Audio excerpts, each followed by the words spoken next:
Chapter 13. A Failed Escape and a Loyal Heart. We had got into the month of March. My left arm, though it presented no symptoms, was taking longer to heal than the right arm, which was now quite serviceable. One Monday morning, as Herbert and I sat at breakfast, I received a letter from Wemmick in the post. It said, "Burn this as soon as read. Early in the week, say Wednesday, you might do what you know of, if you feel disposed to try it. Now burn." I showed it to Herbert, then immediately burned it in the fire, and we began to plan. "Take Startup with us," Herbert suggested. "He's a good man, skilled at rowing, and completely trustworthy." I had already thought of him more than once, so I agreed. We discovered that a steamer headed for Hamburg would be our best option. We made detailed plans, including the times of other steamers leaving with the same tide in case we needed alternatives. It was one of those strange March days when the sun shines warmly and the wind blows cold. We had our coats with us, and I took a bag of a few necessities. I had no idea where I might end up, or what the future held, but all that mattered was getting Provis to safety. We touched the stairs lightly only for a single moment, but he was on board and we were off again. He had a boat, cloak and a black canvas bag, and looked like a river pilot as my heart could have wished. "Dear boy," said he, putting his arm round my shoulder. "Faithful dear boy, well done, thank you, thank you." I looked warily for signs that we were being watched, but saw nothing suspicious. "If all goes well," said I, "you will be perfectly free and safe again within a few hours." "Well," he returned, drawing a long breath, "I hope so," and put his pipe back in his mouth with an undisturbed air, as if we were already out of England. The night fell fast. It was cold and dark. We found a dirty public house with a good fire in the kitchen, where we ate eggs and bacon and had a few drinks. We got up early and waited for our boat. We boarded the boat easily and rowed out into the channel where the steamer would pass. Soon we saw one steamer's smoke, then the smoke of another behind it. They were both coming at full speed, so we got our bags ready and said goodbye to Herbert and Startup.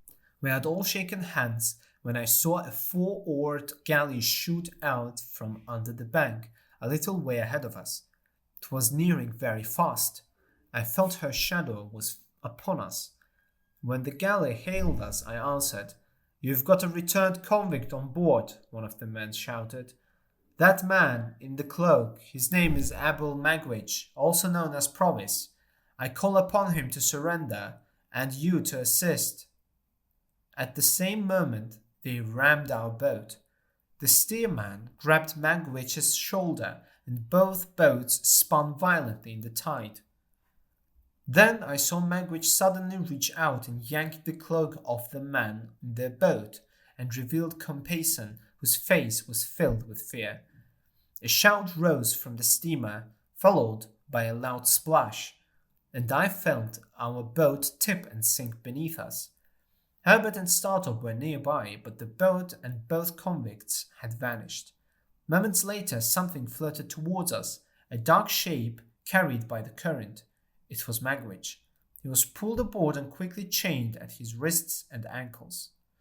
Magwitch whispered to me that when he grabbed Compayson's cloak to identify him, they both fell overboard, locked in a struggle. Underwater they fought, and Magwitch managed to break free and swim back to us. I had no reason to doubt the exact truth of what he told me.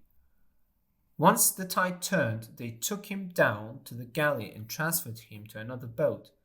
I said a sorrowful goodbye to Herbert and Startup. Then I sat beside Magwitch and knew that this was where I belonged, as long as he lived. For my repugnance had all melted away, and in the hunted, wounded, shackled creature who held my hand in his, I only saw a man who had meant to be my benefactor and had gratefully and affectionately thought of me with great constancy all these years. He was a better man to me than I had been to Joe. Magwitch had a serious chest injury and a wound on his head. As the day went on, breathing became harder for him. At times he couldn't help but groan from pain. As we turned towards the setting sun, I leaned toward him and said, "I'm sorry you came back for me." "My dear boy," he answered, "I'm content. I've seen you. You are a gentleman now. That's enough for me." "I'll never leave your side," I said. "As long as I'm allowed to be near you, I'll stay. I'll be as loyal to you as you have been to me." I felt his hand tremble in mine, and he turned his face away as he lay in the bottom of the boat. I hoped he'd never find out that all his plans to enrich me had failed.